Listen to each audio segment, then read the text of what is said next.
welcome. Thank you so much for being here. Today I'm sharing more details about my process for recycling old candle stubs. You may have seen my September schedule vlog in which you could say that I repotted old candles into cuter vessels. I did this in two ways, the first being using a jarred candle and the second using a pillar candle. Today I'm using these stumps of old beeswax candles. If you appreciate written out instructions, then check the link in the description box for my blog post. First, we need to make a double boiler system. We'll use a large pot, a metal grate that fits within the pot, and a glass dish with a spout and handle. Over your stove, add your grate to your pot and settle the glass pitcher onto the grate. Fill your glass dish with your candle scraps, and then fill your pot so that water reaches halfway up your pitcher. Bring water to a slow boil and allow candle stubs to melt.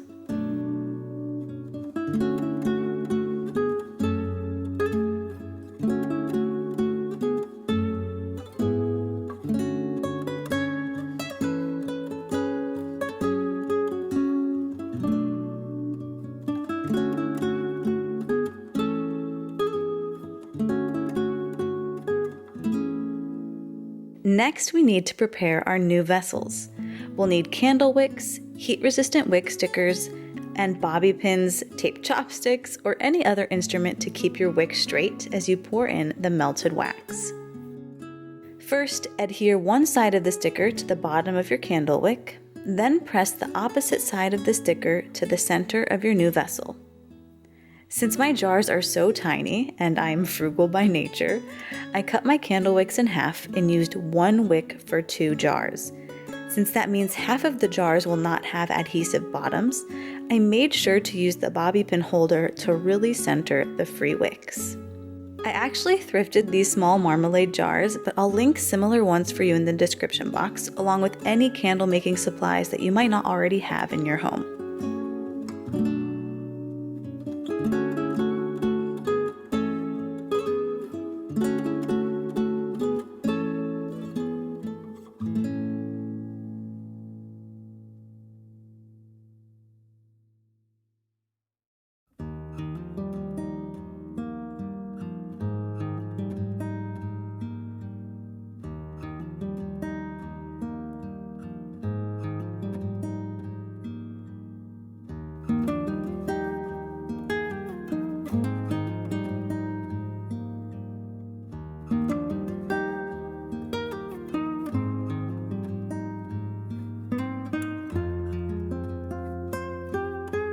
Now we get to pour the wax into our new vessels.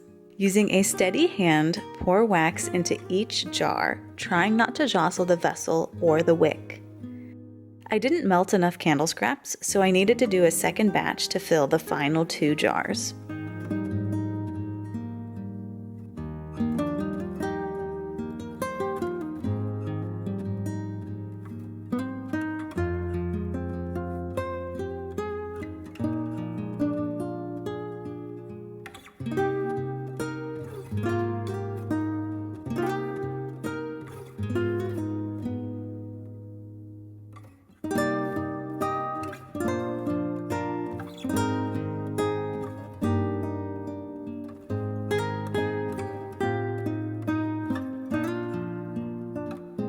Once your newly potted candles have completely cooled, clean up the outside of the vessels from any wax spillage.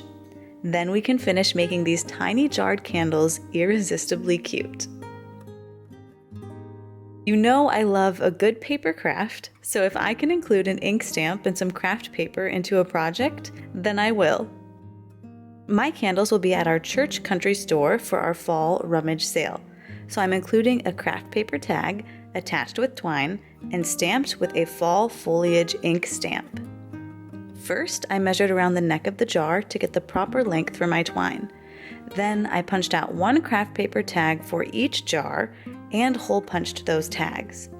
I selected 3 ink stamps to alternate on those tags and didn't worry about being precise as I stamped.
When attaching the craft paper tags to my jars, I first secured the twine around the neck of the jar once.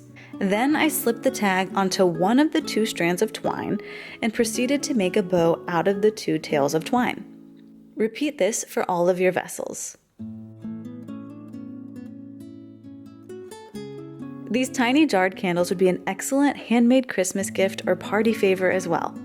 Just switch out the fall stamps on the craft paper tags with something festive for Christmas or your theme for your event or party.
I love how these little tiny candles turn out.